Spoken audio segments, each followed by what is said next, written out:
Welcome back to the Morning Blend, where it's time for Ryan J. Reviews.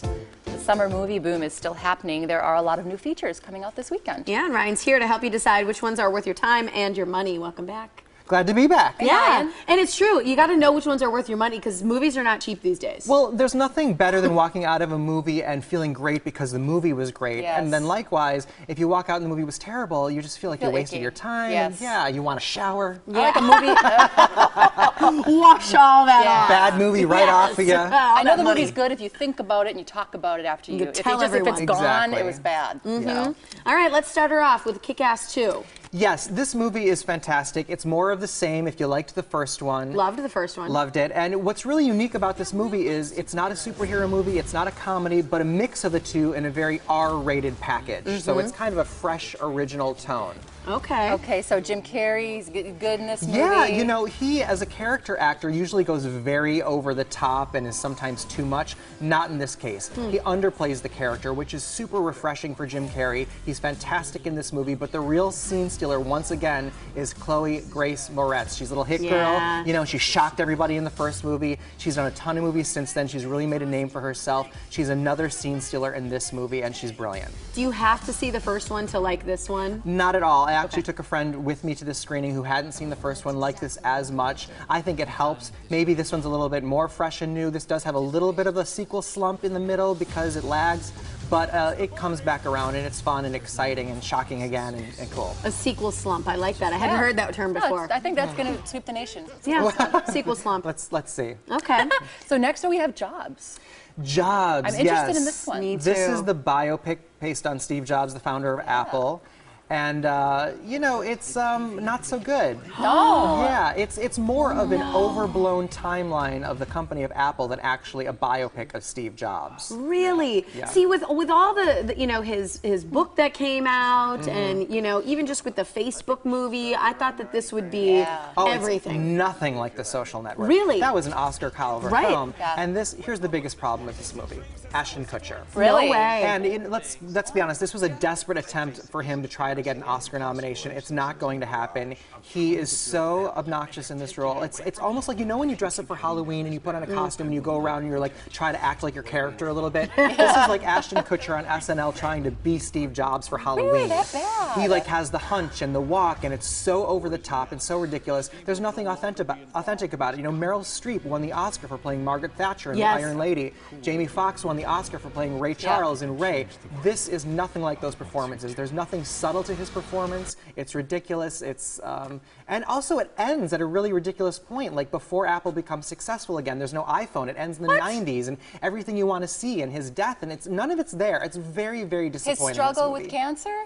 No, none of it's there. And it's also boring. There's lots of slow montages about the building of a board inside of a computer, and I was like, are you kidding me? This is not what I want to see when I'm trying to be entertained. Yeah, skip it. It's a skip it. Skip it. All right, read the Completely. book instead. Wow. Yeah. Right? Mhm. Okay. How about Lee Daniels The Butler? Now, this is Oprah Winfrey. This is Oprah. And she's Careful what you say. Seriously, Oprah! She's so good, and not just because she's Oprah. She really does a great job. It only takes a moment to get an Oscar nomination, and she has been nominated before. It could happen again for this movie. Really? She is that good. Forrest Whitaker as the butler. Love him. And it's a very important movie. It's somewhat disturbing because it's based on the history of our country and some not so pretty parts of it. Equality, the fight for equal rights and civil rights, and you know, racism. Right. And so it's important to see, disturbing to see, but Lee Daniels' best film. He's an acclaimed director of Precious. He did The Paperboy, but this is his best movie to date. Okay, so Oprah might get the Oscar nod, do you think? Are you hinting at? She could. I mean, because she's Oprah. You know, it's so rare that she does anything, and she is very good in this. There's also really fun casting in all the presidents. Who plays the president? That's what I was going to say. Who plays the president? Yeah, you have like James Marsden as Nixon, John Cusack. Oh,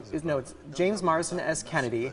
John Cusack as Nixon. You have as Ronald Reagan, it is the guy that played Professor Snape, Alan Rickman. Eisenhower is played by Robin Williams. So there's some really brilliant, interesting casting for all the presidents. It's a great cast and a cool movie. I like the premise. It kind of goes through time with the same butler. Exactly. Yeah, I have chills just looking at it. I can feel that that's going to be a really good movie. It's fantastic. All right, well, I'm glad to hear that. You know, good All one, right. Opie. All right, how about Paranoia? I'm already paranoid. I don't like anything. anything That's paranoia. what's so Thriller. weird about this. There's nothing paranoid No! about this movie. It's the strangest title in the world. No one's paranoid. There's no paranoia in the film. I don't understand I like the a title. good thriller. It's not. It's not really a thriller. No? That's the other thing. It's supposed to be. It hinges. This movie depends upon being suspenseful and edgy, and it's not. It reminded me like sort of the movie The Firm, the Tom Cruise movie The Firm, but it's not as intense in that film. So it has a lot of problems. I do like Harrison Ford and Gary Oldman. They're underused as supporting characters in this film. They should have been, leading characters because the star is Liam Hemsworth. Yeah, we just saw him right there. Yes. Okay. And let's just say he does a lot of great acting with his shirt off. Is he the one who is with Miley Cyrus? Yes, he's dating Miley maybe Cyrus. He's that's in the part of Hunger it. Games trilogy. Oh, Hunger Games, yes, and that's where I he recognize is him from. Thor's younger brother. Yes. He's a great Australian actor. I like him as an actor, but he just cannot carry his weight in this film as the leading role. He's buried by this very strong supporting cast. Right. And there's just no edge or suspense to it, and it has to be edgy and suspenseful. But again, he has his shirt off for about 20 minutes, and who's complaining? Is it a see it for that? Yeah, skip it, see it, rent it? It's a rent it. Rent It's a it. rent So it, you got yeah. what, two see it's, one skip, one Yeah, rent. skip Yeah. jobs, rent this, exactly. Okay. I'm so bummed about Jobs. I really I wanted know, it to I be know. good. Don't waste your time. Okay, I won't. All right, you got a new movie club coming out. Yes, The World's End, and this is a fun sort of comedy, British comedy, zombie, robot, apocalypse movie. Okay. So you can enter to win. It's going to be on Thursday, August 22nd, and at 7 p.m. go to my Facebook page, facebook.com/RyanJReviews, and join me there if you can. All right. Thanks, Ryan. Zombies, they're the new vampires, right? Aren't they? I like They them. really I are. like They, zombie though? movies. Okay. All right. Well, I'm going to skip the Jobs one with you this weekend. Yeah, let's go see Kick-Ass instead. Exactly. RyanJReviews.com. You can follow him on Facebook and Twitter for his full movie reviews. Check out that website right there on your screen.